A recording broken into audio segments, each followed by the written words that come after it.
Hi, welcome everybody. I'm Mike Rugel from the National Museum of American Jewish Military History. Today we're pleased to welcome Steven Ossad, whose new book on Omar Bradley is a fascinating read, and hopefully everybody get a chance to look at the book. I do want to mention a couple other upcoming programs that we have soon. Thursday night, November 29th, we'll have Elizabeth Fox speaking, who recently published a book called We Are Going to Be Lucky, a World War II story in love letter. She has a complete set of her parents' correspondence during World War II, both sides of it, which is kind of unusual to see the correspondence going both ways, and it, makes a lovely book. So she'll be speaking here Thursday, November 29th. Another Thursday evening, we're having our annual Hanukkah party coming up December 6th, so that's always fun. So great to see some of you guys here for that. Again, Steven Ossad first came to my attention with his book on Maurice Rose, which came out, 10 years ago or so? 15 years ago? Okay, so Maurice Rose is, one of the names that comes up here most frequently doing Jewish American military history.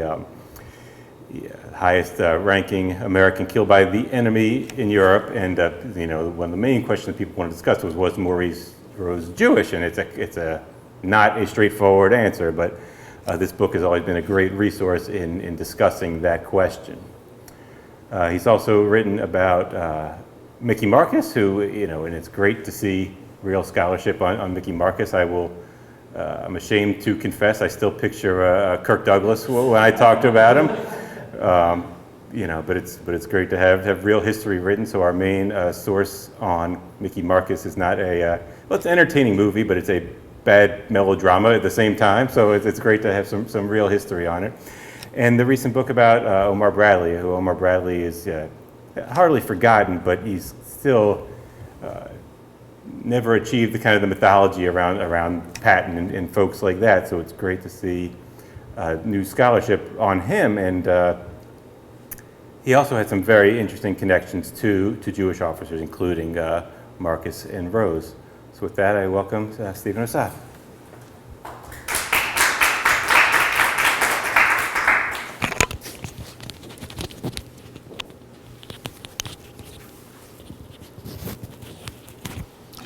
Thanks, Mike.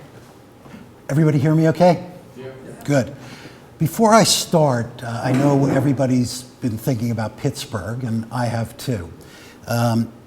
Especially what I could do, what I should do in the face of it. But unlike many, I'm lucky because I know exactly what I should do, what I've been doing, documenting and telling the stories of our great heroes, confronting, fighting our enemies with the only thing that an old man has, his pen and his wits. And that's how I wanted to begin this, with my own affirmation that our identity, and especially in this place, is bound up with freedom and the defense of freedom, defeating our enemies, never giving in, always speaking the truth, confronting evil when we see it. We have no other choice. So with that, I want to get into the main event and talk about my new book about Omar Nelson Bradley and the very strange interconnections between him and the officers that Mike just mentioned, Colonel David Daniel Mickey Marcus and Major General Maurice Rose.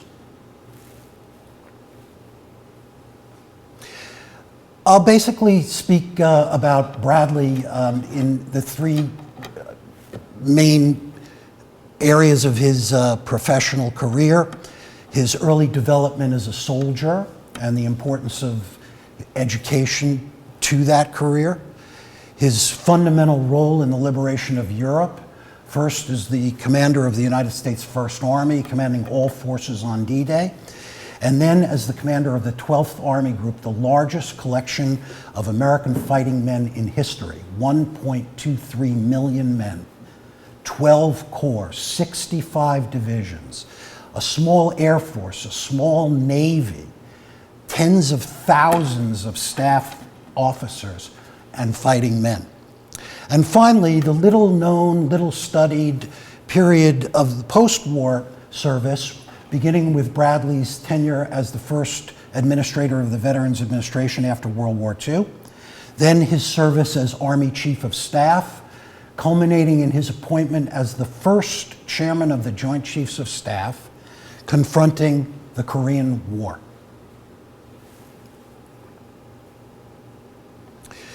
Omar Nelson Bradley was born in 1893 in Randolph County, Missouri, which is still referred to as Little Dixie. Although Bradley was proud to claim grandfathers on both sides of the Civil War, never lost an opportunity to remind people of that in his public speaking. His father, John, was a sometime teacher, itinerant farmer, and a very rough customer by all accounts. He was a man of few words, but he conveyed a very important lesson to Omar Bradley, and that was to be a good listener. Many reports of Omar Bradley as a teacher stress that fact, that he was an incredible listener and a person who could appreciate the dialogue. This is a picture of him just after his father died, a shattering experience. And also after he suffered a really terrible accident, a skating accident, on a pond in Moberly, Missouri, where someone plowed right into his face, loosened his teeth, and led to massive gum problems his whole life until he had his teeth pulled relatively late when he was a student at the Command and General Staff College. In addition to the pain of this, it also affected his vanity. He was loath to smile. He felt uncomfortable in public, and I think that this had a real fundamental impact on his personality. The escape from poverty for Bradley, like many others, came through his acceptance at West Point. He had really no idea what he was going to do when he graduated from high school. He thought that he might go to the University of Missouri Law School, maybe study business, but the superintendent of his Sunday school told him that West Point might be a good idea because it was a free education. Although Bradley knew a lot about military history and undoubtedly knew about West Point, he didn't know that. That was the key. He went off to West Point late. It turned out that the law changed that year, enabling each member of Congress to appoint 3 rather than the traditional 2 candidates, and he got his appointment. He went off to take the tests, and he came in second, and he was devastated. But he found out almost simultaneously that the candidate who had come in first was not able to go. So he got in the back door, he was late, and he showed up on August 1st. Now, August 1st, 1911. Now, that's important because most plebes at the academy show up in June. And all of the main, you might call them leveling experiences, take place during the first month. The most important of which is something called Beast Barracks. You can imagine what that must be like. A lot of corporal punishment and tearing down the cadets. Physical abuse, only at the edge, a lot of verbal abuse, a really nasty experience, but a bonding experience for the cadets. Bradley showed up a month later and was forever referred to, along with the other 18 in that group, as Augustines. And it's just an undisputed fact that they were discriminated against. They never had cadet rank until their senior year, and they were generally ostracized. The only salvation was athletics. This is a picture of the famous 1914 baseball team. Every man in the picture who remained in the Army became a general officer in World War II. There's Bradley right there.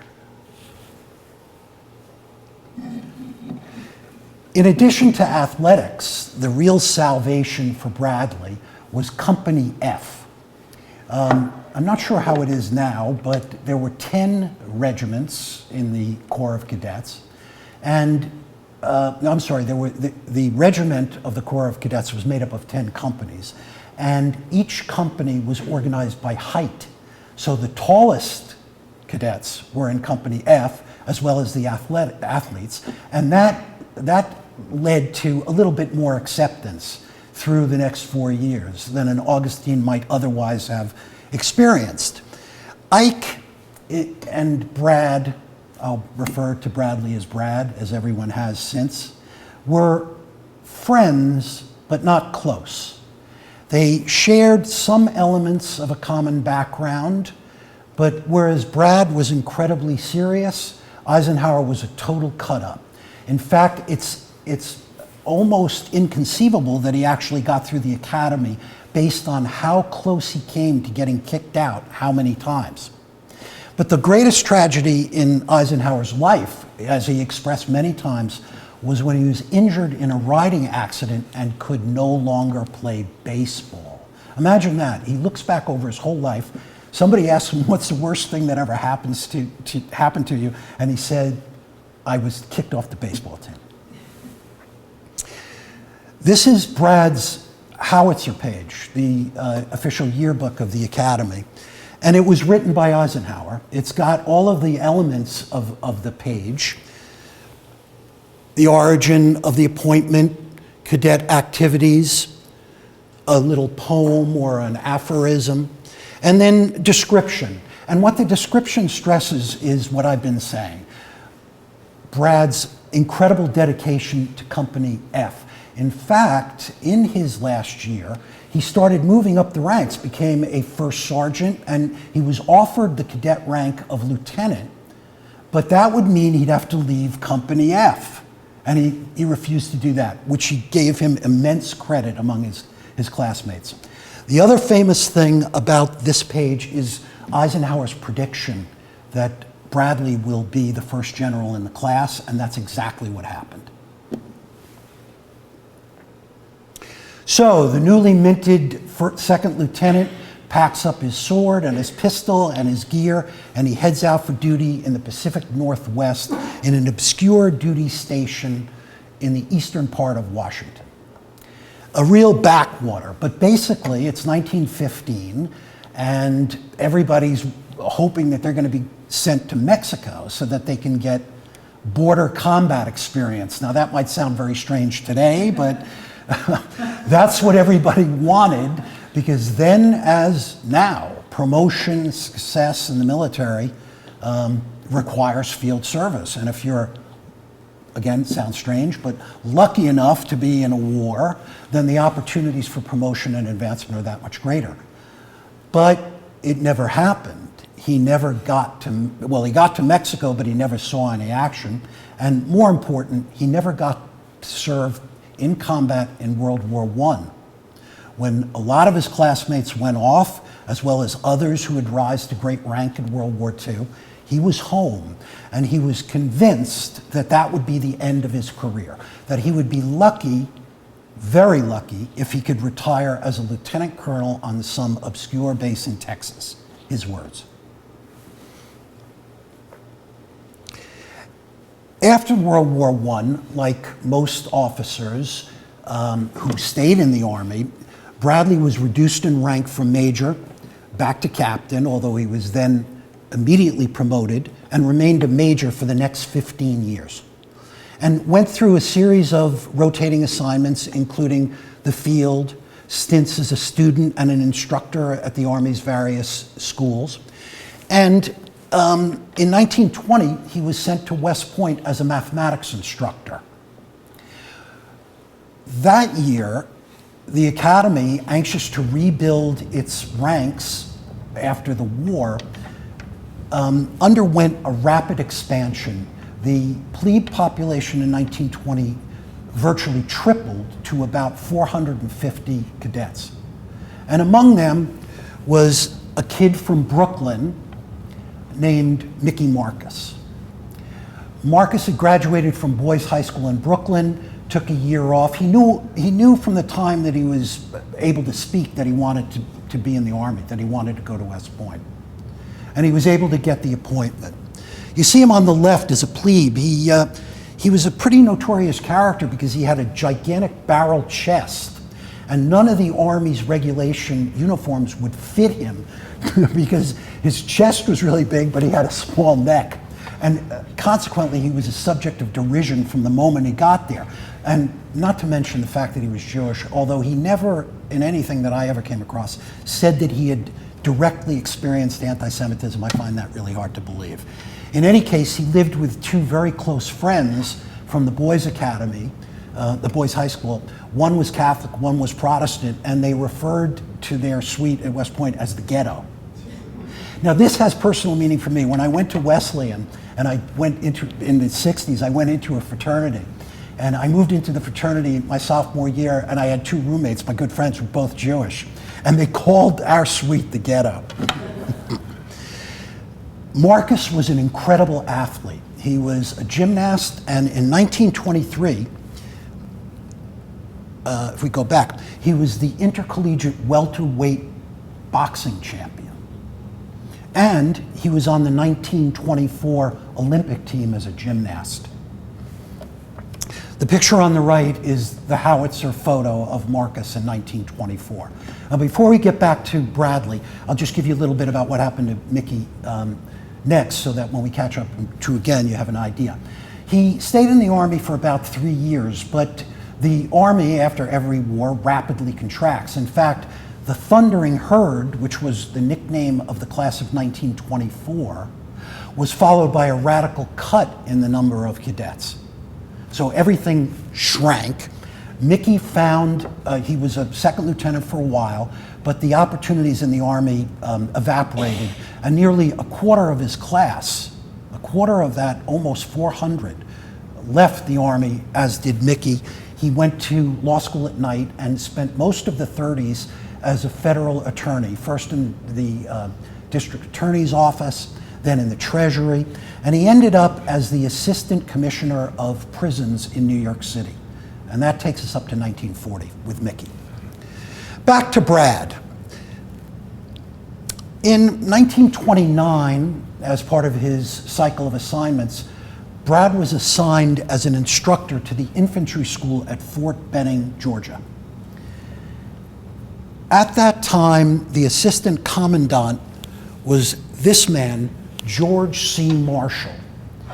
I think the greatest American soldier of the 20th century, and a definite candidate for the very short list of great Americans of all time.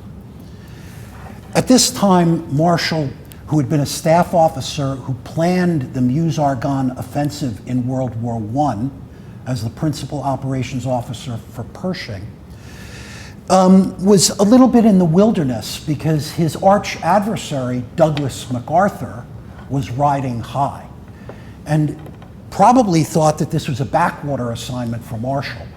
But it turned out that Marshall led what then became known as the Benning Revolution, a complete change in the understanding of tactics for the American Army. Marshall was an innovator and a prescient statesman, and he knew that the next war would not be fought any way like the previous war. So he revolutionized the curriculum, and he reestablished the importance of each of the section heads. Here's Brad. He was in charge of Section 2, the weapons section. So he was an expert on every infantry weapon at that time and conveyed that in his courses. Also at the school at that time was this man, Edwin Harding, Edwin Forrest Harding, an unsung hero in my mind, who led Section 4, which was publications and history.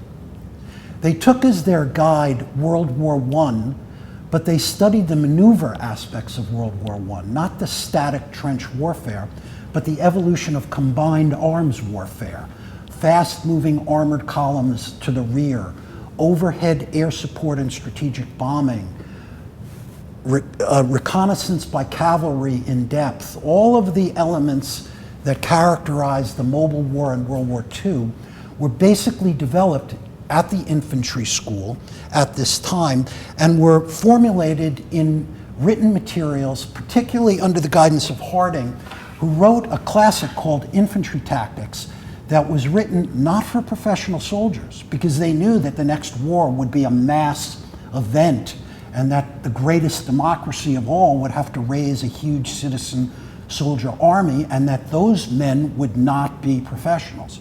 infantry tactics became the Bible of World War II. Harding, however, came to a nasty end. He became a major general. In fact, his class, 1909, at West Point, I like to call the class the armies fell on because so many of its members actually commanded armies. Harding was an exception. He commanded a division of 12,000 men in the Pacific under MacArthur. And I believe, although I could never prove it, that relationship led MacArthur to relieve Harding in the field after not a very satisfactory performance in a particular skirmish, but certainly not cause for relief. I consider that a real stain on MacArthur. After his service in the infantry school, Brad, again through his association with George Marshall, was sent to the War Department, where he first worked in personnel, G1 it's called, and then on September 1st, 1939, President Roosevelt appointed George C. Marshall the Chief of Staff of the United States Army, jumping over 200 officers who outranked Marshall because Roosevelt knew that he was the great organizer for the battle that he knew was to come. One of the first things that Bradley did was he scoured the War Department for people that he knew and trusted. There's an apocryphal story that George Marshall had a little black book. And in this book, he noted all the people that he had come across in his experience who he thought would be good for high command. And Brad was definitely in that book, whether real or figurative. So he ended up as George Marshall's secretary, performed very well, and then like many, many others who were sure that they would never advance, that they would never have careers, he was given command of a division to train for war. It was the National Guard Division, the 28th Infantry. After that assignment, he then went and trained the 82nd Infantry, which was not yet an airborne division, and he left just before that. How did he leave, and why did he leave? Well, Marshall had promised him that as a reward for his success in training divisions, he would be given a corps. Now, just a little bit of nomenclature here. The Army's a structured organization. At the top is an army. It's made up of several corps. Corps are made up of several divisions. A division might be 12 to 15,000 men back in World War II. Divisions are made of regiments and so on, all the way down to companies. The Second Corps was then fighting in Africa. On February 14th, Omar Bradley's birthday, the Germans struck at Kasserine Pass in Tunisia, annihilating the American Second Corps. It's no exaggeration to say it was one of the worst moments in American arms history. Men threw down their weapons and ran in panic to the rear. Thousands of soldiers were captured. At least 350 were killed within the first couple of days. It was a disaster. In the wake of that disaster, George Marshall sent Omar Bradley to North Africa to his old friend Eisenhower's headquarters. Eisenhower was now commanding North Africa as the theater commander, to be Marshall and Eisenhower's eyes and ears.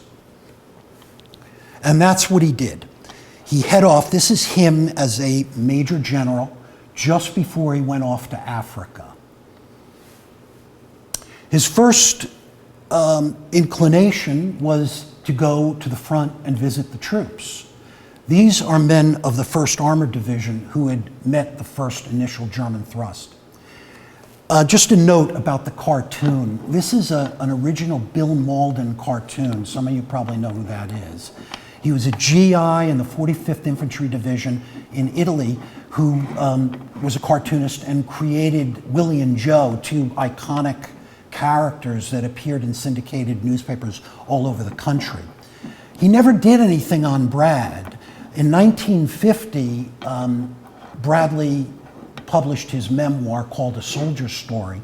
And back then, serialization in magazines was common. And Life magazine ran 4 separate editions, including Bradley's memoirs and original cartoons by Malden. I contacted Malden's estate and I got 2 of these cartoons, the originals, to use in the book. So this is Brad after Kasserine interviewing the soldiers, who of course didn't want to talk to any more senior officers coming to look for people to blame, but he won them over. And just before he was going to deliver his report to Eisenhower, somebody else showed up at the headquarters, George Patton, to take over Second Corps. Brad never got to make his report, which is interesting and actually comes up again. It speaks to this sort of distance between Bradley and Eisenhower that is also manifest along with their friendship. So Brad went off and he became the deputy commander of the Second Corps, which now was in the business of reconstituting itself, recovering its morale, and getting ready for whatever happened next.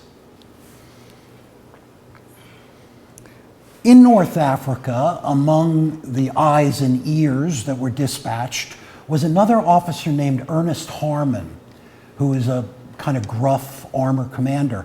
And he had a man on the rise, I would say, as his chief of staff, Maurice Rose. Rose, by this time, full colonel, had also gone through the Army's educational system. In fact, he had seen combat in World War I as a second lieutenant, having gone through the Army's commissioning program at age 18, was wounded at the Battle of Saint Mihiel, and then also fought in the Meuse-Argonne offensive.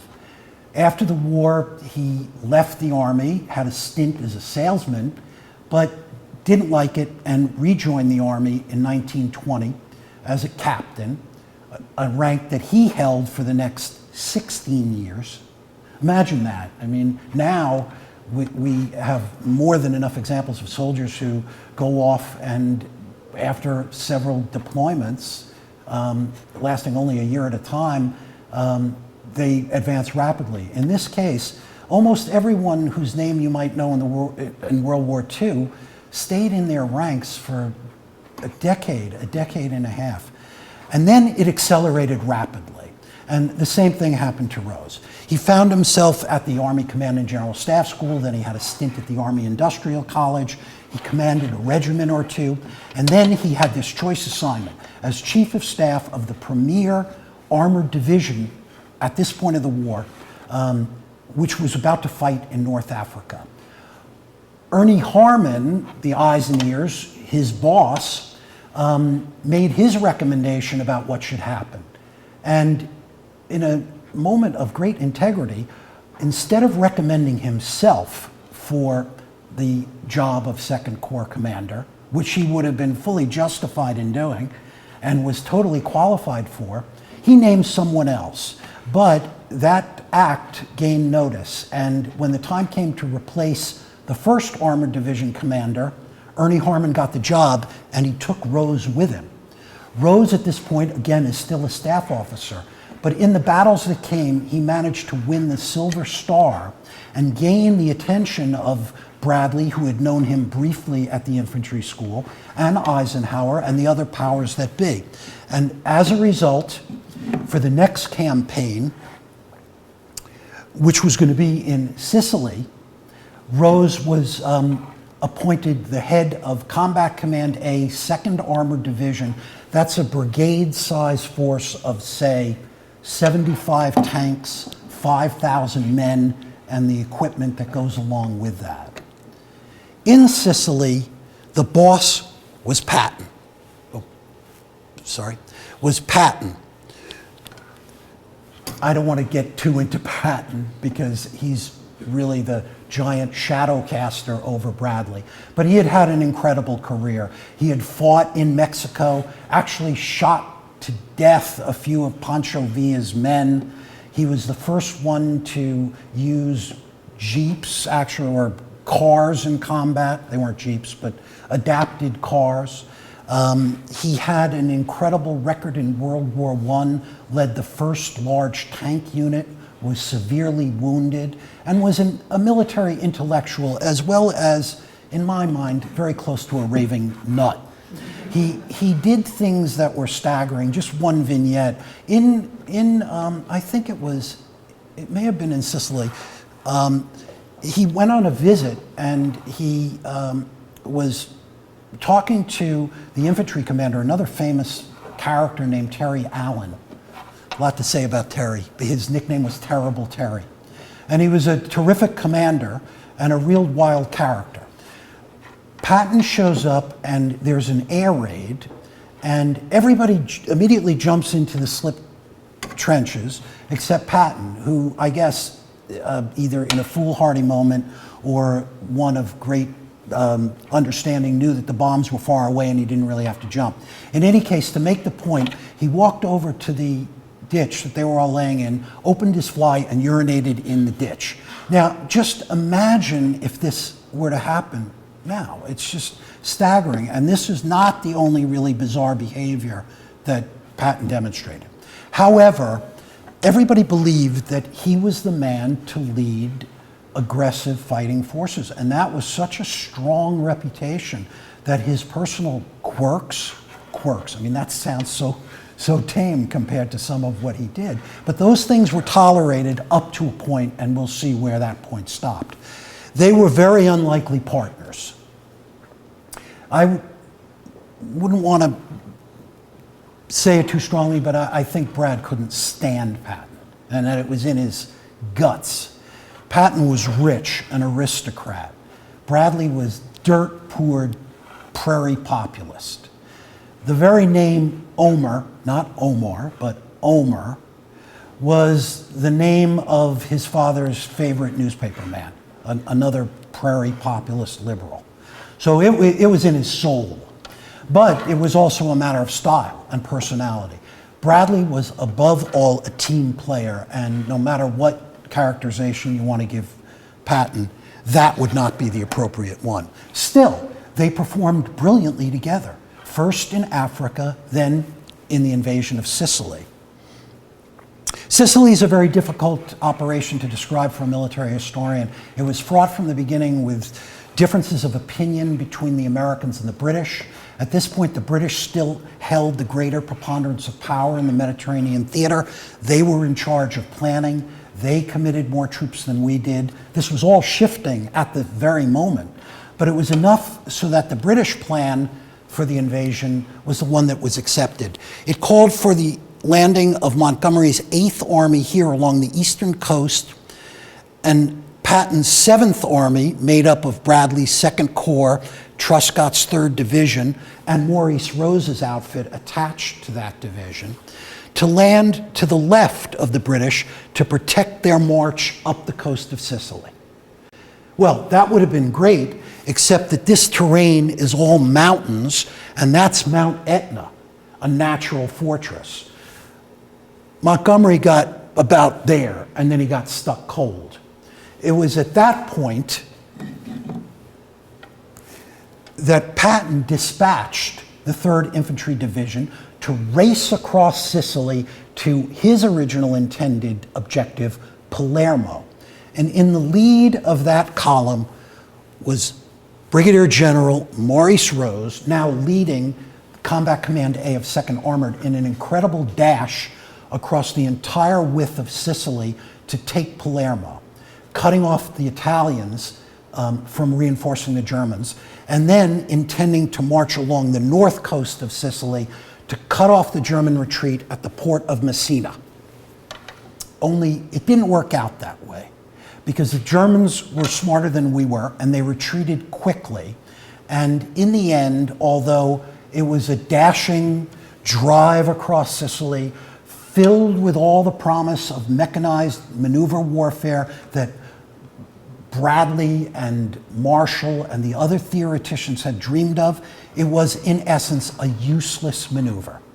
The Italians were not the main event. It was the Germans. And instead of moving on the Germans, Patton took the opportunity to gain for his command glory.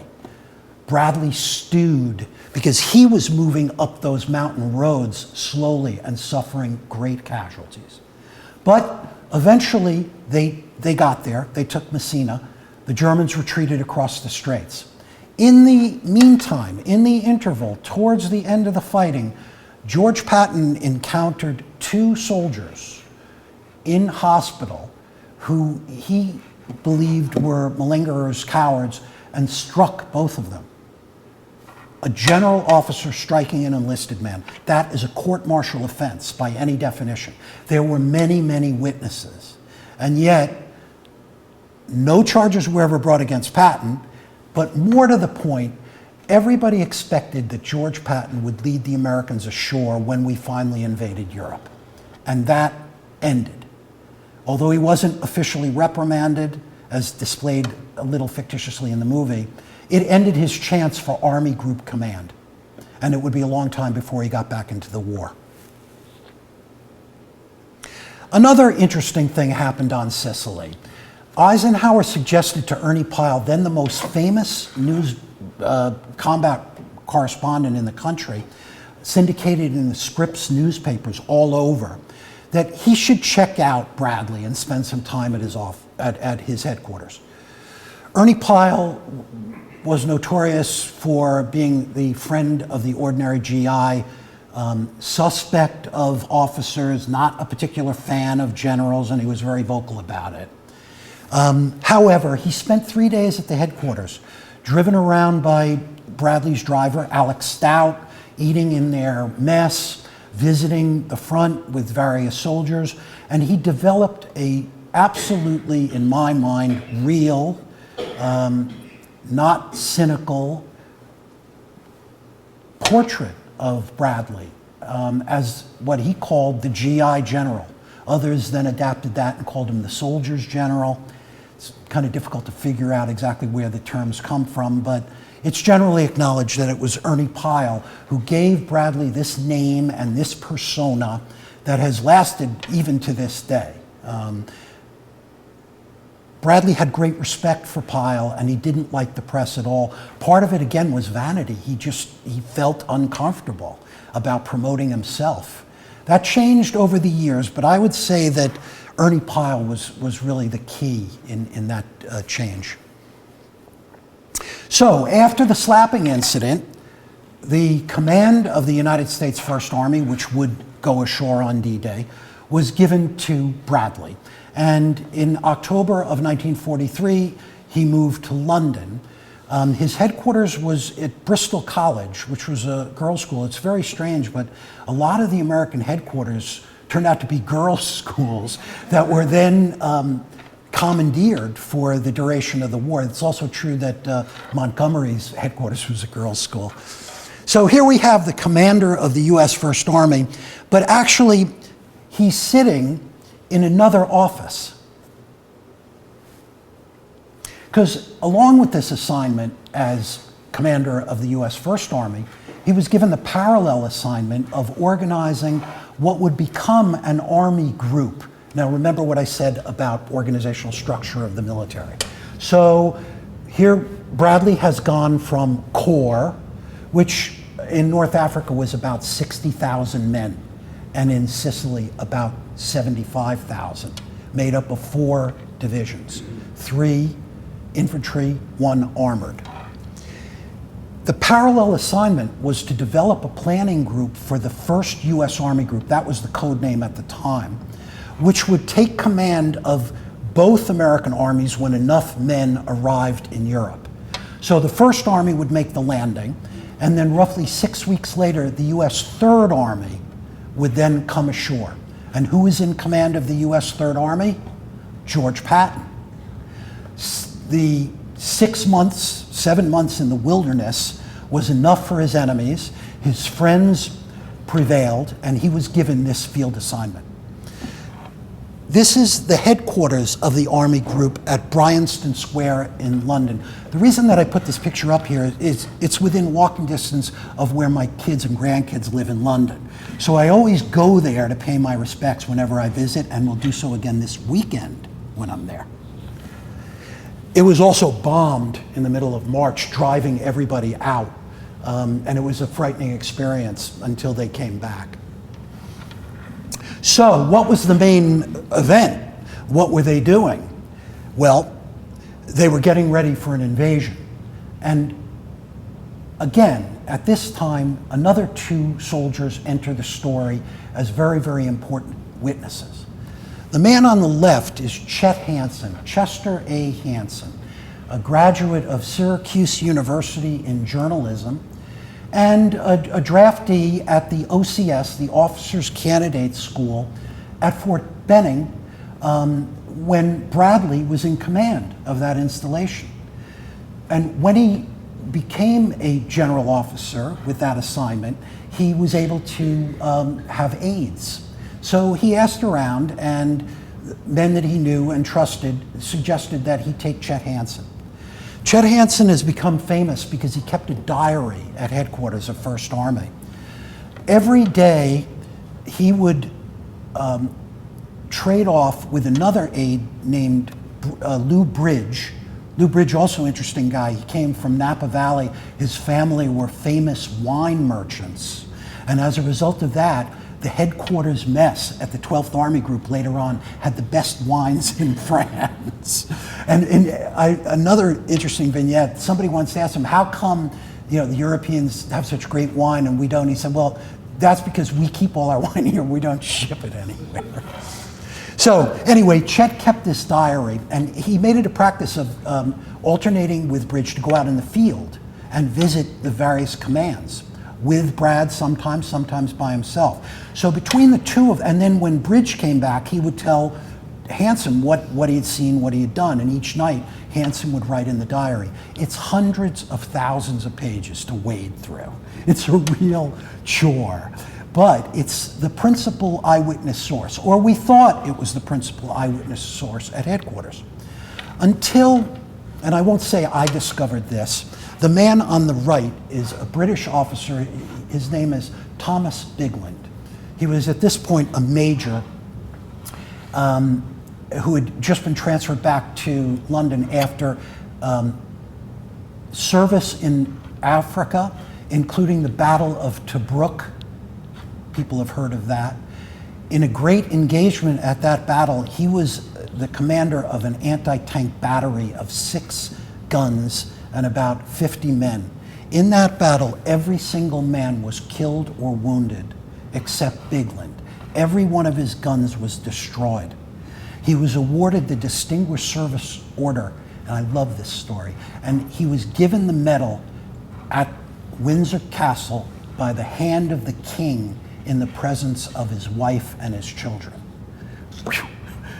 His next assignment was to be a liaison officer, and so he was hanging out and waiting for an assignment until Montgomery appointed him liaison to Omar Bradley's headquarters, First Army headquarters.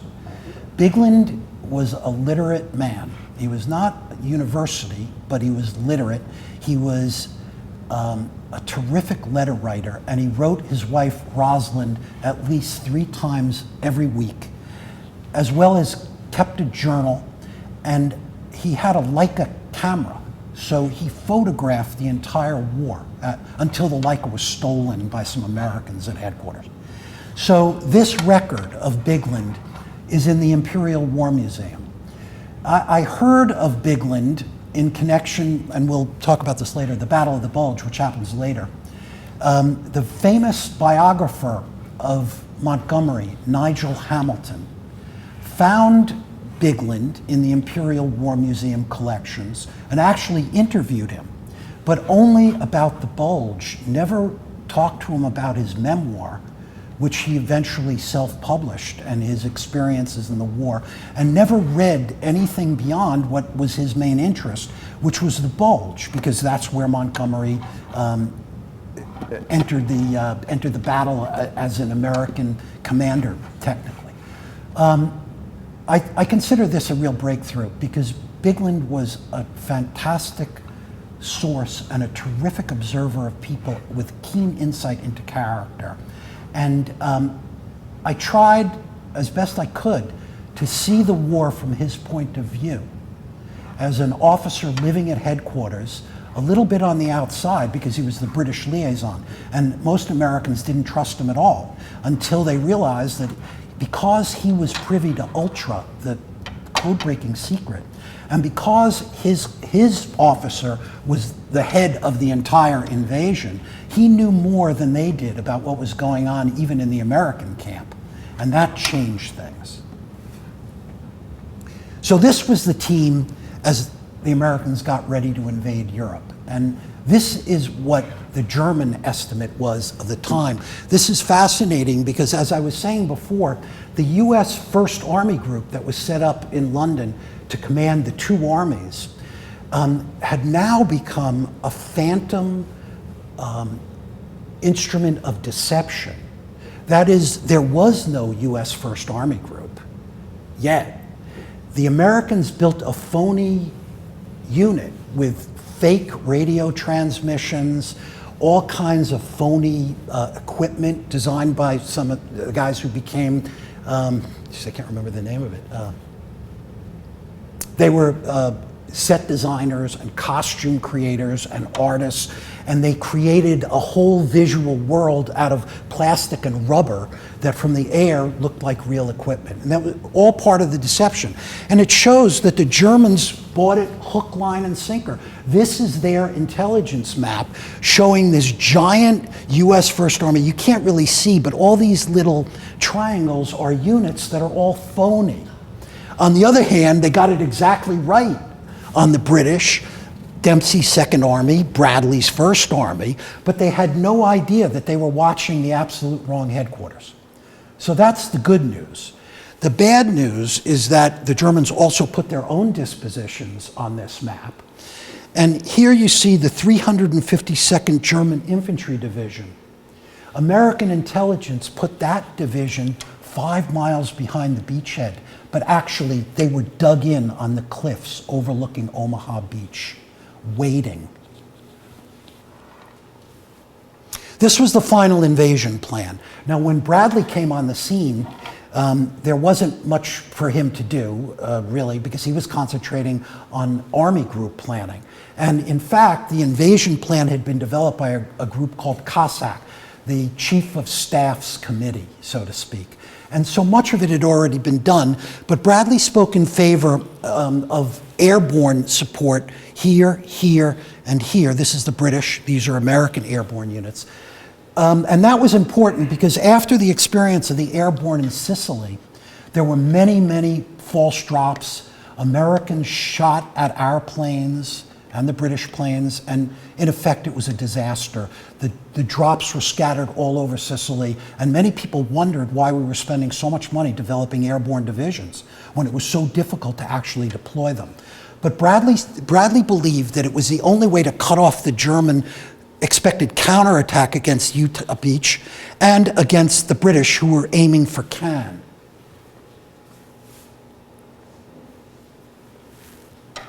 This is Brad on the deck of the Augusta. It's not D-Day. The reason why it's not D-Day is Bradley wouldn't allow any pictures on D-Day. The invasion gods struck him once again. In the invasion of Sicily earlier, he had one of the worst cases of hemorrhoids on record. So bad that he had to have an operation, and he couldn't take any dope because that would cloud his judgment. So for his first major amphibious invasion, he showed up with that. Here, on the left side of his nose, he developed a gigantic boil. And Chet wouldn't let any photographs, anybody near him for the first couple of days. So this vanity thing I was talking about before, this is not like some small event. Another interesting thing about this is the crucial role of the United States Navy. The Germans dug in above Omaha Beach, as I said, were completely unexpected. Worse yet, all the American ideas for putting armor on the beach, tanks and heavy guns, foundered in the waters off the beachhead. Almost no tanks got to the shore. So the Americans were helpless. In fact, of the almost, I think it was 3,000 men who were killed on D-Day, 2,000 fell at Omaha Beach. That's how bad it was. The only thing that saved them was the US Navy destroyers, who came right up to the water's edge within effective killing range of the German guns and pounded those installations that withstood the preliminary air and naval bombardment. Bradley said they were the true heroes of D-Day.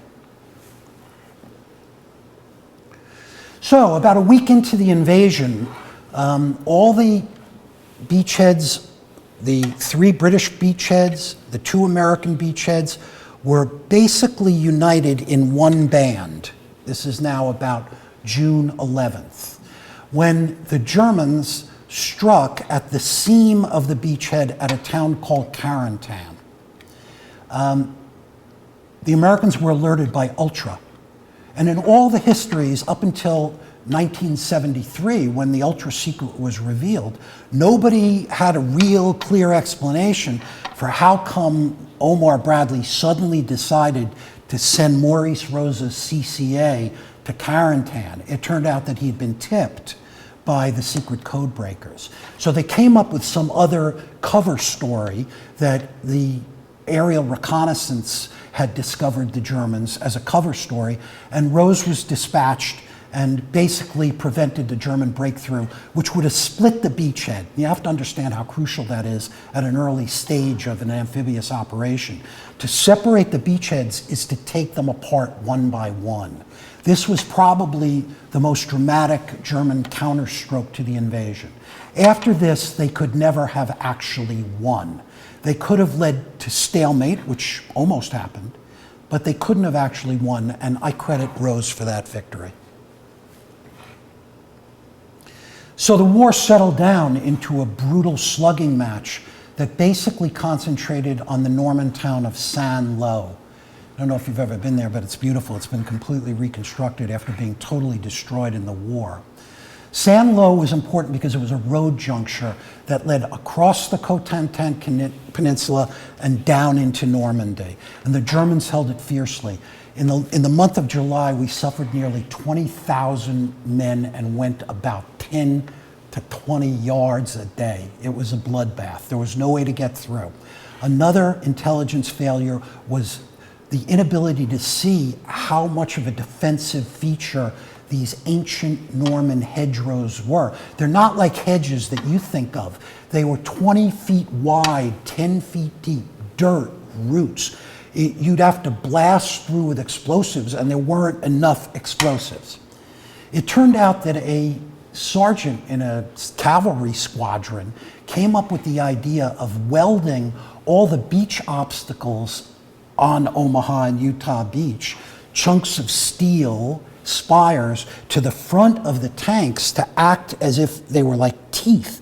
And what had happened before is when the tanks approached the hedgerows, they went up like that, and the Germans struck them in the weakest part of the tank, the under armor.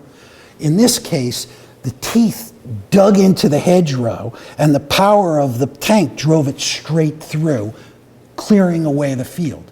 So that was the key difference. It was a masterstroke of American innovation. Just, you can't conceive of how it happened, it just happened.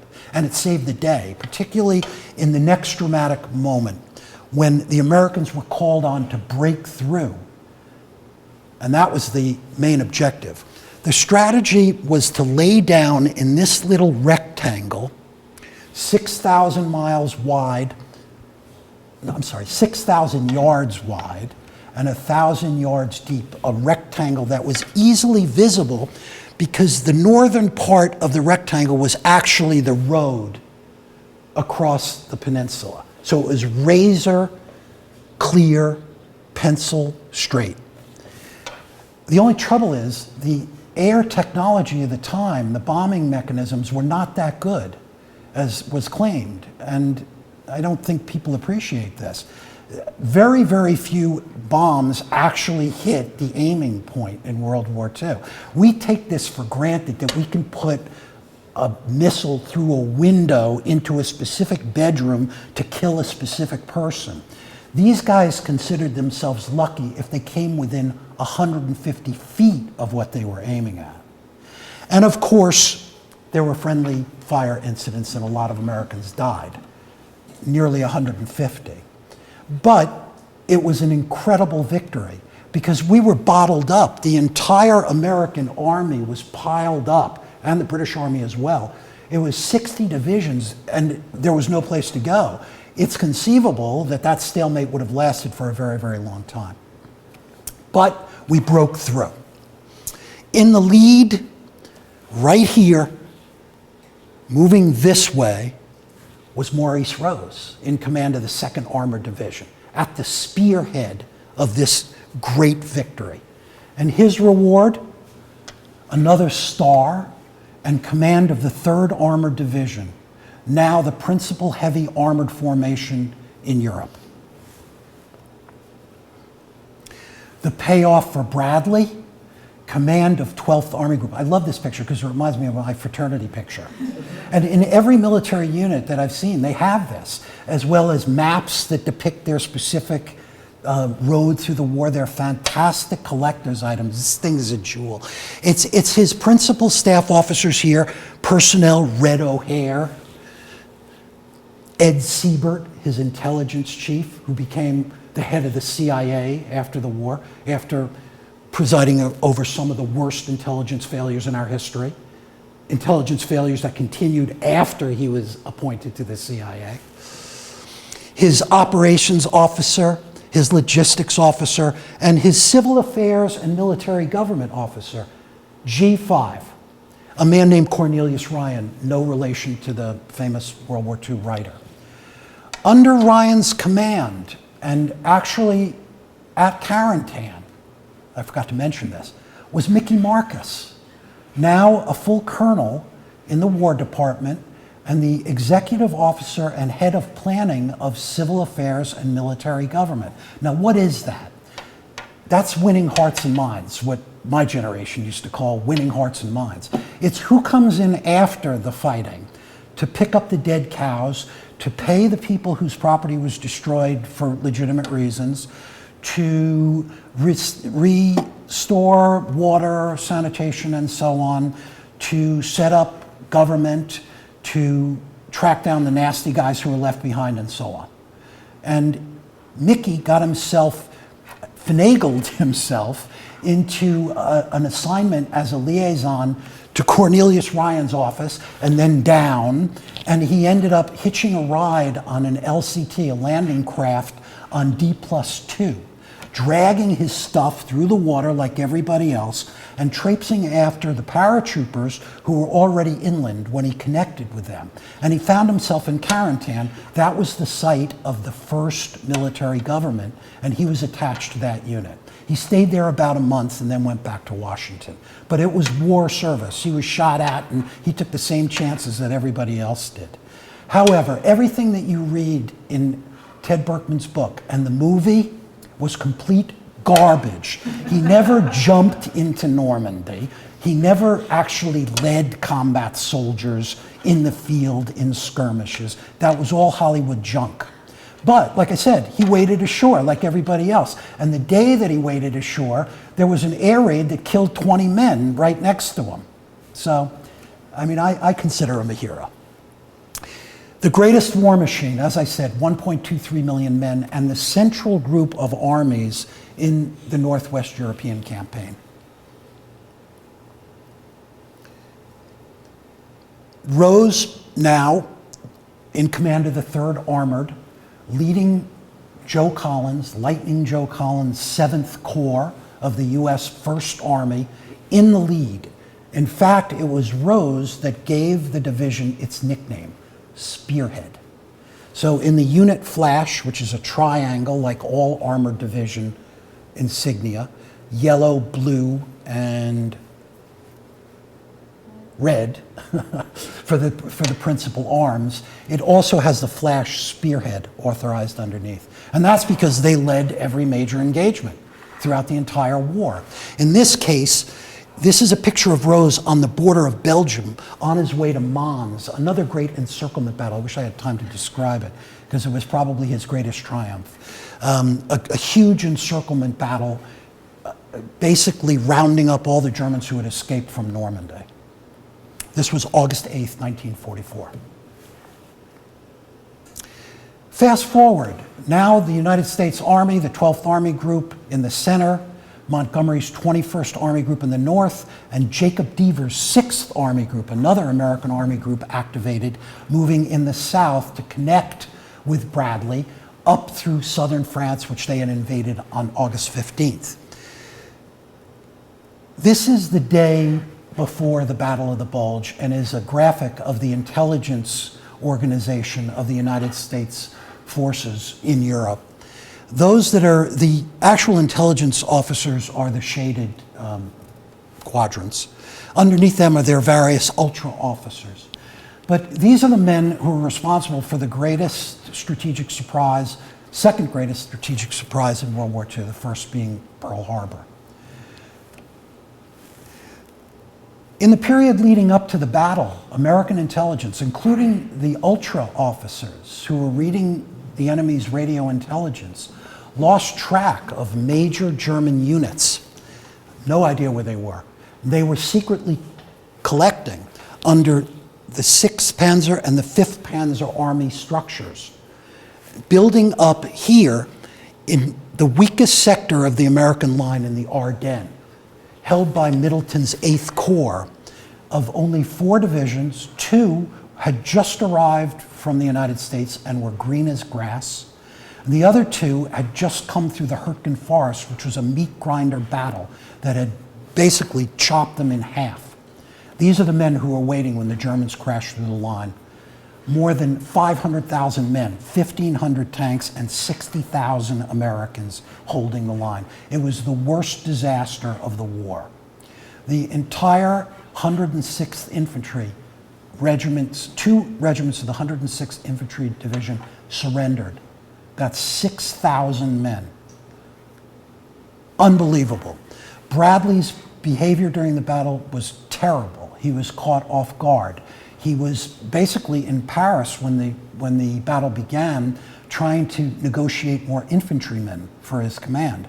Instead of immediately going back, he stayed in Paris that night and didn't get back to his headquarters till well into the next day, almost 36 hours after the attack, and he was still not back at his headquarters.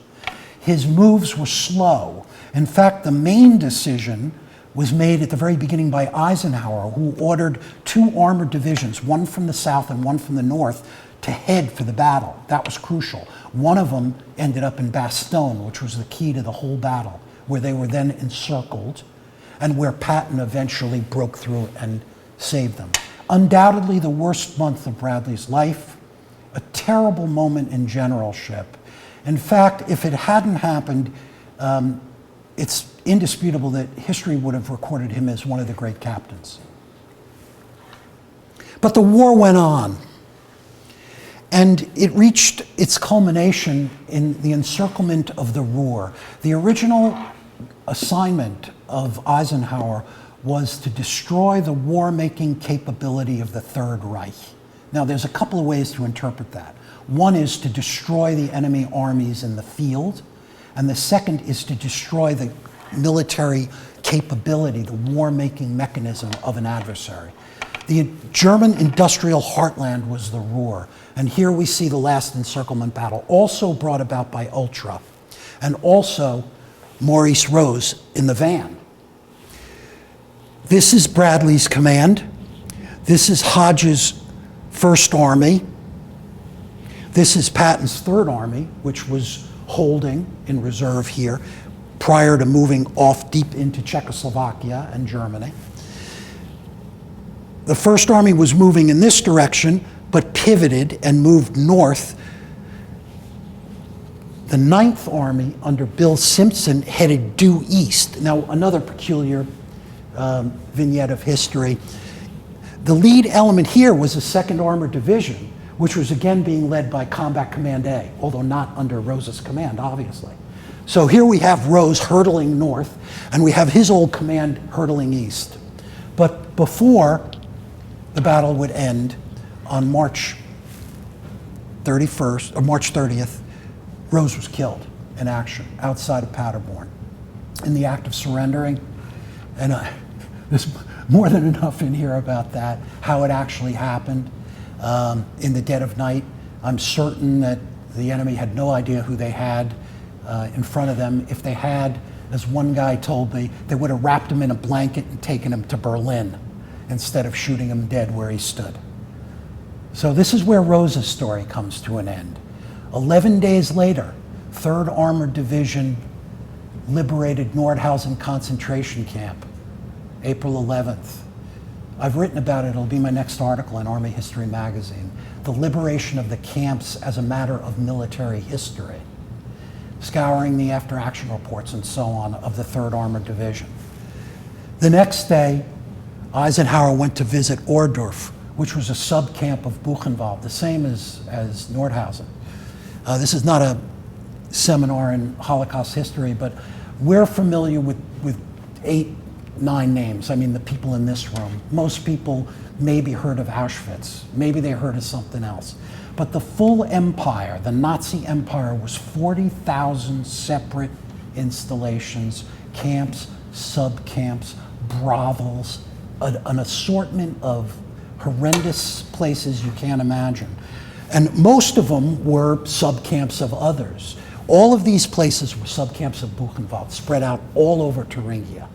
And our guys were coming across them every day. One of the outfits in the 3rd Armored Division stumbled on a group of only 40 slave laborers with 2 guards. That was a camp. People were being murdered there. So they saw the full dimensions of the horror. And then, as all victors, they took their lap. This is the victory photograph at 12th Army Group headquarters. These are the commanders of the Central Group of Armies and their air commanders.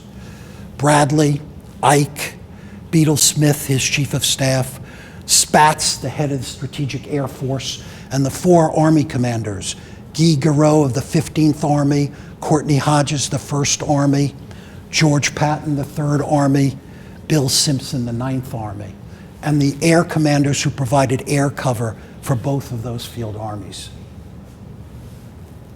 And of course, celebrating with our good ally, the head of the Belarusian First Front. Brad gave him a Jeep. He gave Brad a horse. And this is also interesting because years later, we'll get to this, Brad's wife wanted to make a movie showing this meeting again at the height of the Cold War. And Konev actually responded and was willing to do it. Of course, at that time, he was on the outs and was probably afraid he'd be shot and wanted to come to the United States. But I like this picture very much. So the war's over, and a lot of the generals are being given choice assignments. Governor of Bavaria, ruler of Austria, head of the Army Ground Forces. Brad is waiting. In fact, that day at Konev's headquarters, he got a telephone call from Ike telling him to report the next day to American headquarters because he had a new assignment. And of course, the phones were bugged, so he didn't know what it was. When he showed up at Eisenhower's assignment, he told him that his next job would be, I'm sorry, I just wanted to show Truman because, and I guess I should point this out, among great relationships between generals and presidents, this one is completely unknown, sorry, and not discussed.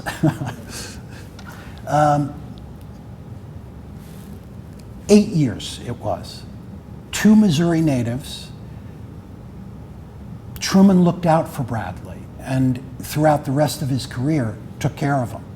So it's my contention that it was one of the most important general-president relationships in our history, maybe even rivaling that of Marshall and FDR, which of course spanned the entire war.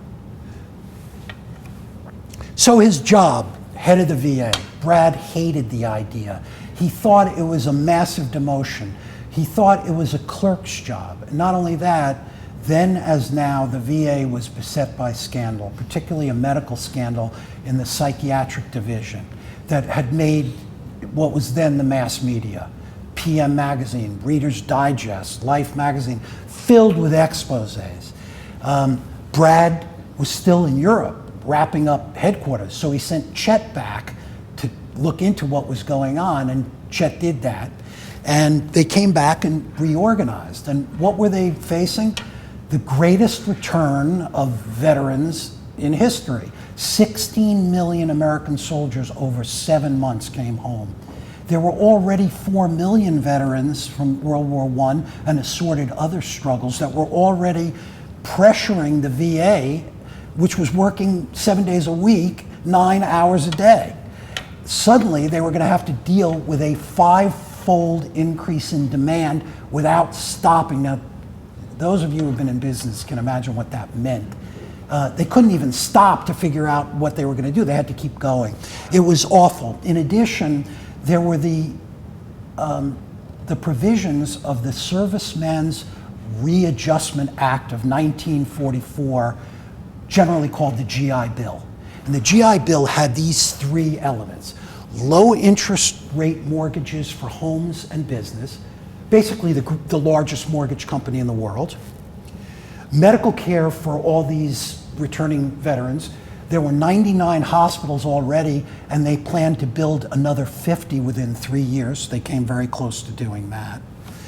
And an opening up of the American educational system to people that had never had access before: Jews, Catholics, poor people, not black people, because that was still Jim Crow, but a huge opening of these universities that had been elite, that had quotas and so on.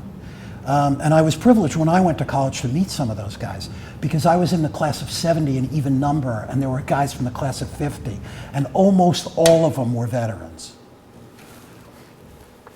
Bradley didn't conceive these programs, but he was the first administrator of a very, very complex program. And it's not inconceivable that the whole thing would have fallen apart. There were great fears that that's exactly what would have happened.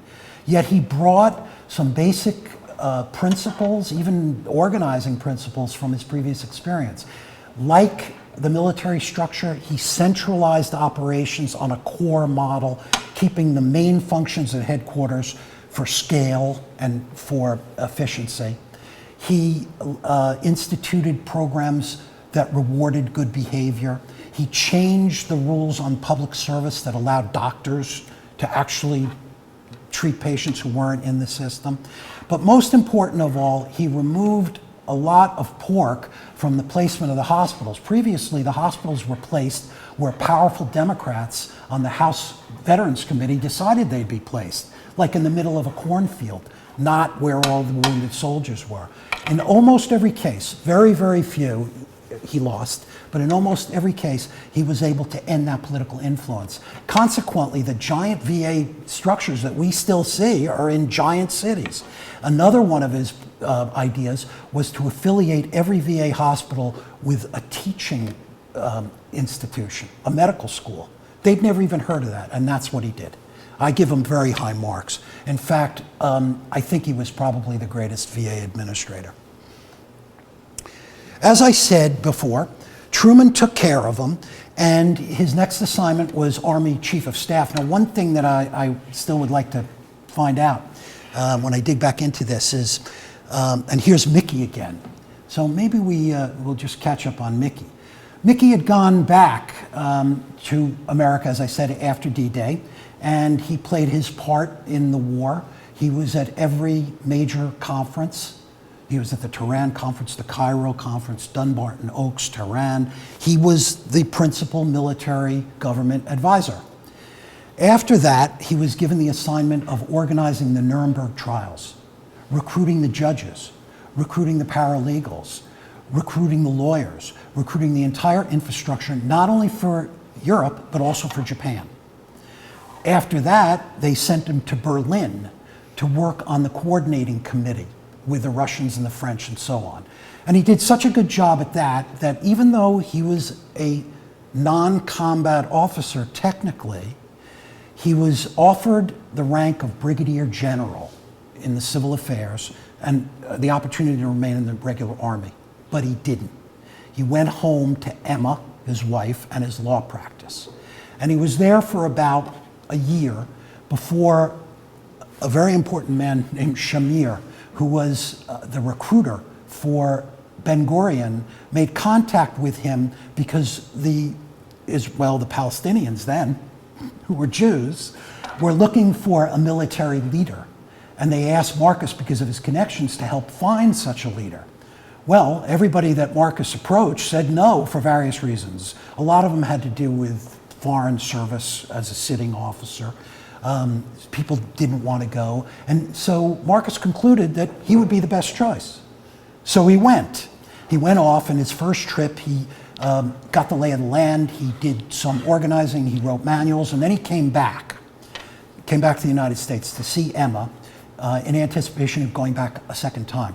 In Berkman's book and in a few other places, I've seen where it's suggested that Marcus went to Washington to talk to his old friends, including his old math instructor, Omar Bradley.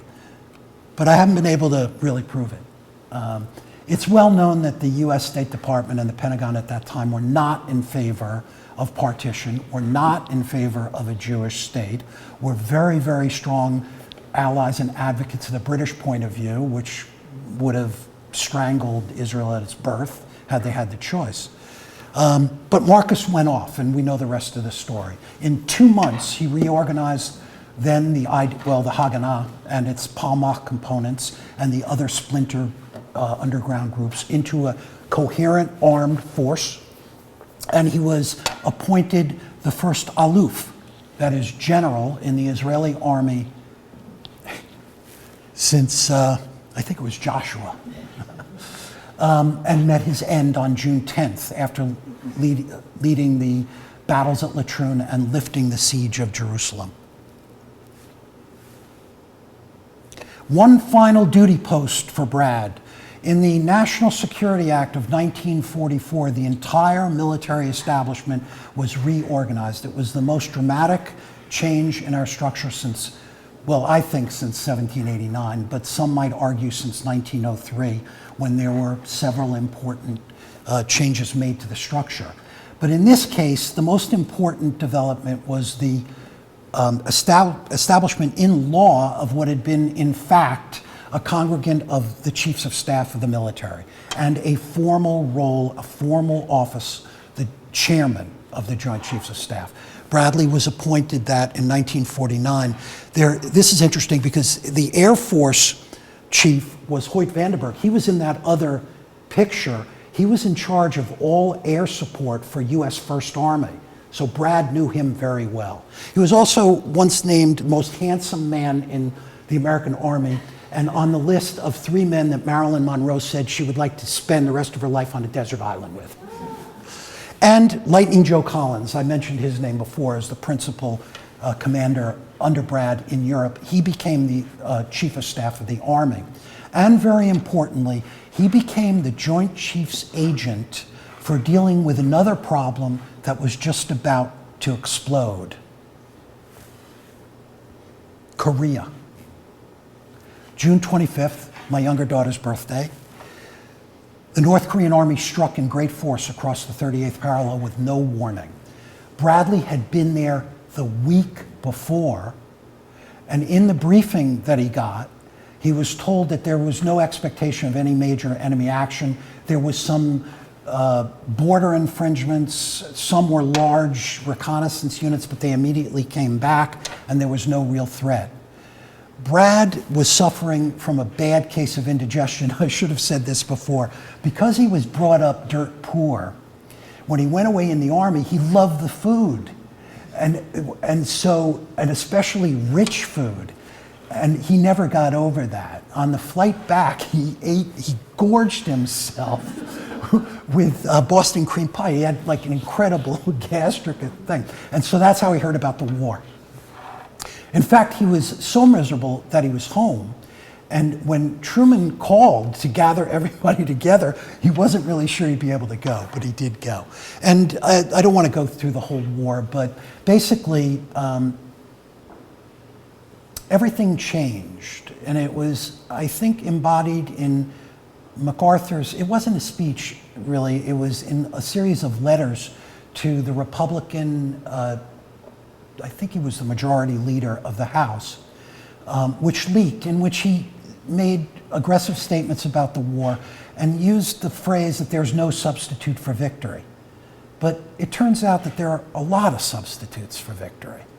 And at key moments in the war, where the choice was press forward and take more territory or stabilize everything so as not to risk further involvement of other powers, at the armistice talks, we opted for returning to the status quo. And the most serious and dramatic and deadly result of that decision was to put the armistice line exactly where it had started, with Seoul within easy artillery range of the north, with no provision really to have a sanitaire cordon, some area where there were no weapons that would protect Seoul. This is where we are right now. The war, as you know, is still on. There is no armistice. It could blow up tomorrow. So Brad leaves, well, before he leaves, he gets another payoff, a 5th star, the last of 9 American officers to wear 5 stars, the youngest and the last one to pass from this earth. Big payoff. Some people think that the real reason was because of what he did in Korea. That is, at this point, there had been the invasion of Incheon, and it looked like we were actually going to win. And it was before the Chinese intervention, so everybody's spirits were really high. But that didn't last long.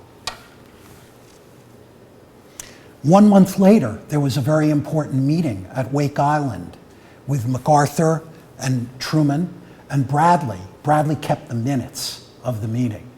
And in the meeting, MacArthur said that there was no reason to think that the Chinese were going to intervene, that there was no intelligence to support that, and that we basically were winning, and that he was drawing up plans to transfer troops to Europe, which was the main event always. Well, that turned out not to be true. On October 28th, I believe, the Chinese struck in great force. It took a while before the Americans realized what was happening and then began a great retreat. It's also important to remember, not that I am particularly concerned with understanding, well, I'm concerned with understanding, but not particularly sympathetic to the enemy. But it is true that American troops occupied Pyongyang. The 1st American Cavalry Division conquered Pyongyang and then were forced to retreat. So the North Koreans do have some reasons to be angry. After the next election, Eisenhower was elected, and as I said before, that was the end of Bradley's public service career. He never found an opportunity, he was never given an opportunity to serve further. This was undoubtedly a great disappointment to George Marshall, who had hoped that both of his protégés, Eisenhower and Brad, would have post-war lives as great statesmen. Brad took a turn into business. It was serendipitous. One of his staff officers, Harry Henschel, who was the heir to the Bulova fortune, had served as a staff officer at 12th Army Group and had become friendly with Brad. He was also a major player in the Jewish war veterans, I discovered, that is Henschel. Brad spoke at several of the conventions. So he went on to a career in business as chairman of Bulova and several others, and was comfortable. But the latter part of his life was dominated by his second wife. This is Esther Kitty Bueller Bradley, 30 years his junior, Jewish, the daughter of a candy store owner in Brooklyn, and a Hollywood screenwriter. I think it's generous to call her B-list. She wrote a couple of episodes for My Three Sons and one particularly stinky movie about Indochina starring Victor Mature. But she was a very sharp gal, a self-made career woman. She met Brad years before, in 1950 actually, when she was a cub reporter. And she had this idea about doing a movie of Operation Cobra, the great victory in Normandy, which I guess she had followed as a reporter. So she met Brad, and undoubtedly they connected later on. This is interesting because she was not well liked among the Army wives. She was a woman who took privilege to a whole new level. And the perks that belonged to a general officer, she believed belonged to her.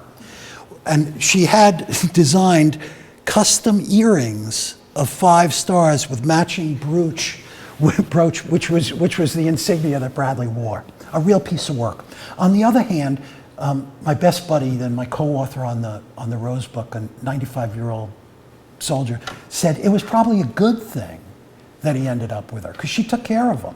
And she kept him alert and interested. She, in fact, was the guiding spirit to the real reason that we know Brad these days at all. Skip on, I'm going to skip this one. And that's because of this, the movie, Patton, 1970. Kitty negotiated a deal for Brad to be the military advisor to the movie. Whereas he had been comfortable before as a chairman of a board and so on, they became fabulously wealthy. It was the most successful movie in decades, 11 Academy Awards and so on and so on. So they had a great fortune. I was a direct beneficiary. They endowed all kinds of scholarships at the Army War College, including research grants for people doing work on related topics. And I picked one off. So their fortune established this incredible continuing education program. Of course, the portrayal itself, well, I think it's a pretty good portrayal. Not of Patton, but of Bradley. And he really comes through. So, summing up, lessons, legacy.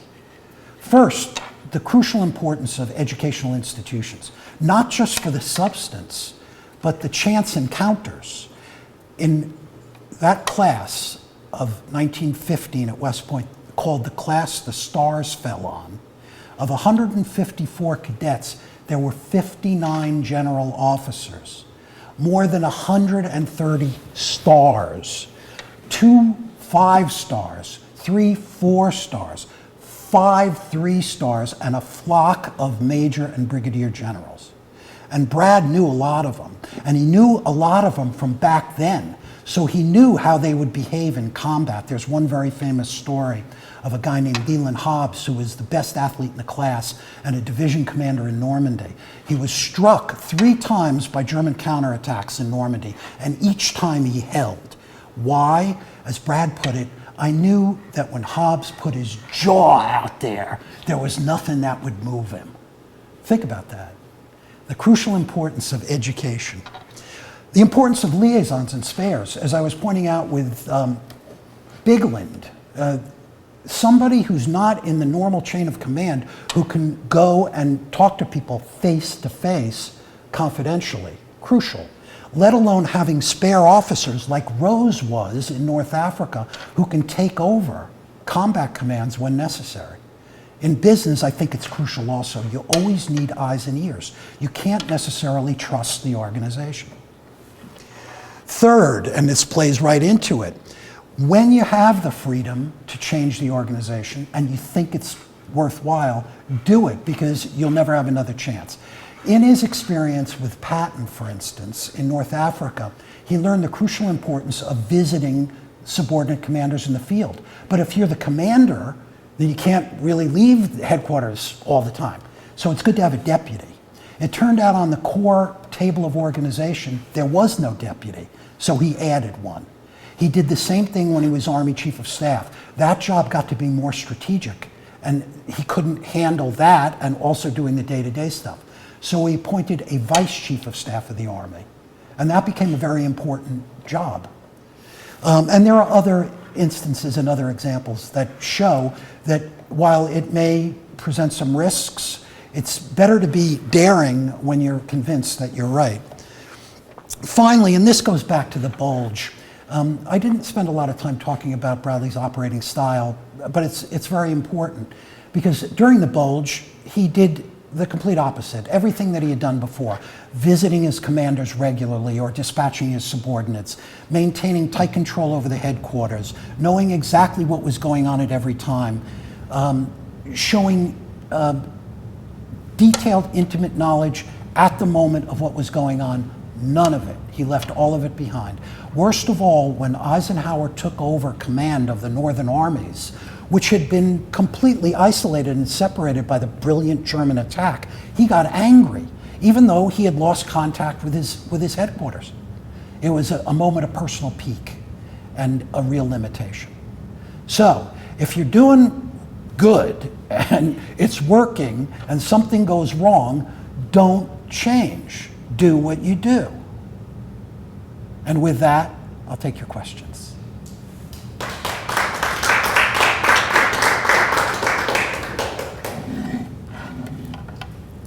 You mentioned that George C. Scott's performance fell short. Could you explain why? Oh, I think it just didn't capture what a difficult, erratic, borderline character he really was. I think it demonstrated what was effective about him, but I just thought it was, well, as most Hollywood ventures, it was exaggerated in the positive, and it wasn't particularly critical. Which is strange, since Bradley was the military advisor. I was wondering why he didn't get into World War I. Just the luck of the draw, his outfit didn't get, they were scheduled to get shipped out. He was at that point in the 33rd Infantry Division. There was also an influenza epidemic that hit the camp. So remember, our active involvement was just over a year and a half. And the main bulk of our forces really didn't get there till the San Miguel, just before the San Miguel offensive in the middle of 1918. So they were scheduled, but they just didn't get there. Same thing is true of Eisenhower, same thing was true of Joe Collins, same thing was true of a lot of them. And as I said, they thought that was the end of their career. Question about Marshall and the birth of Israel, since you've probably forgotten more than I'll ever know just by reading on the internet. There's one camp whereas his kind of, what they call anti-Semitic sentiment was just going on with everybody else, and there's another one that said he was a kind of leader of that. What's your take on kind of Marshall's stance? You know, I don't know, because I haven't researched Marshall as much as I may, but my mentor, Martin Blumenson, name you might know, who is one of the official historians, described a lot of officers like Marshall, Episcopal, Marshall was old Army, regular Army, even though he went to VMI. There was a kind of anti-Semitism, that sounds strange, but that it almost wasn't venomous. It was just the way they were, the way they talked. Even Rose, and I have examples in the book, sat there while, you know, not maybe outright anti-Semitic stuff, but just enough. But nobody called anybody on it. It just, I don't know, maybe it was that. Your own background and how you got into it. You know, I thought a lot about that with the Pittsburgh thing, because I grew up in Metuchen, New Jersey, right across the street from Tempe Neve Shalom, where it was like what these people were describing. Every year you saw the same people, you went to school with them, you grew up with them. And I have to say, I wasn't surprised what happened. I'd been expecting it ever since I was 8 years old, sitting in the synagogue, figuring out how I would defend it, where I would put the guns, the few miserable pistols, the Molotov cocktails.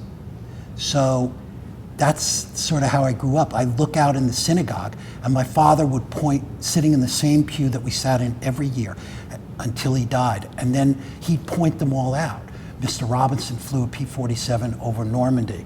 Mr. Kaufman was in a Gatto submarine. His brother was a Corsair pilot. His best friend, Teddy Simpkin, lost his leg in the bulge. So I grew up with this. And even though I grew up in the turbulent 60s, I never lost interest. So that was one of my first heroes. Yeah, and so it never left my head. But the reason I got into this is a good story. So I was about to be bar mitzvahed, and I got a comic book the Jewish war veterans, and there was a cartoon of Rose, Maurice Rose. It's in the book, and so that stuck in my head. Years and years later, I was, of all places, I was in Woodstock on my way to the Woodstock Music Festival. I was staying in my girlfriend's parents' bungalow in the Catskills, and they were Holocaust survivors, and their circle were Holocaust survivors, so they're speaking in Yiddish. And the guys are all sitting around a table and playing pinochle, and I'm sitting there waiting to go off. And they're telling a story about one of the guys at the table who was a partisan who escaped to the forest, and then after, he came back and they had captured German SS who didn't get out. Among them, the guy who had killed his family. He killed that guy with his own hands. And the guy who was telling the story said it was in a book. So when I got back to Wesleyan, I was a senior that year. I went and I hunted down the book. And I'm looking through it, and I turn the page, and there's a picture of Maurice Rose being decorated by a French general with a croix de guerre. And so it sort of rang a bell. Fast forward again, 20 years to San Francisco. I'm dropping off my kids at Hebrew school, and instead of going home to kill time, I'm sitting in the library. I take down a random volume of the Encyclopedia Judaica, R.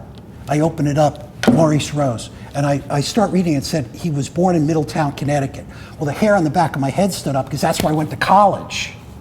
And then it said that the Rose Memorial Hospital in Denver was named after him. So at that time, I was a Wall Street research analyst, so I knew how to get answers to stuff. And so I contacted the hospital, and they told me that Rose had two grandnephews. They were both doctors, and that one of them worked at the hospital, so I made contact with him. And I arranged to go to Denver, and I meet the guy, and he's my age, and he's carrying a big shopping bag. And he opens up the shopping bag, and it's filled with clippings and newspaper stuff from 1945 from the Rose family. And then he takes out a family album of Rose photos. And the first page is a copy of the cartoon that I first saw when I was 13.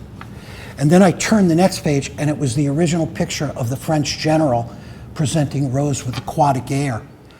And then I knew I had to take it to the next level, which I did.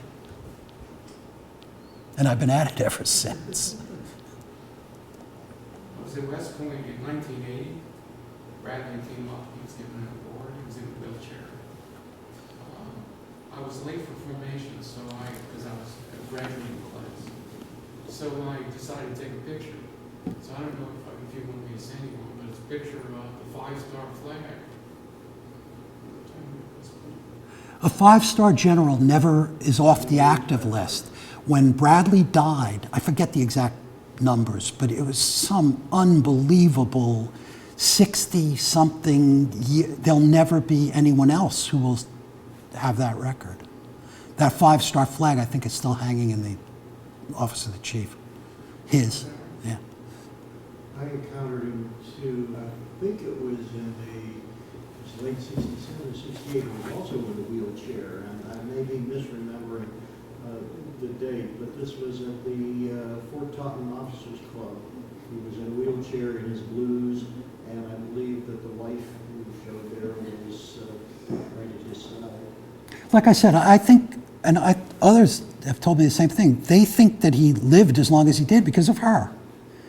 In fact, Bigland wrote some letters back and forth to Hansen because Kitty wanted to crank up another memoir, even after the movie, which then became A General's Life, which was ghostwritten by Clay Blair, was actually written by Clay Blair.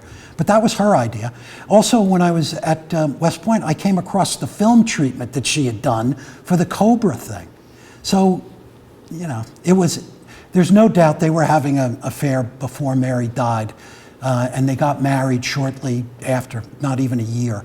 And it did raise a lot of eyebrows. And not only that, I made contact with Bradley's granddaughter, who was Lee, their only child's daughter with the first husband.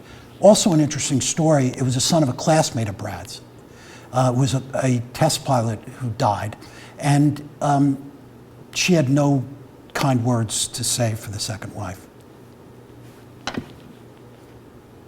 But as this old friend of mine said, she made sure he took his medicine on time, she kept his spirits up. So I don't judge. Thank you, thank you, thank you.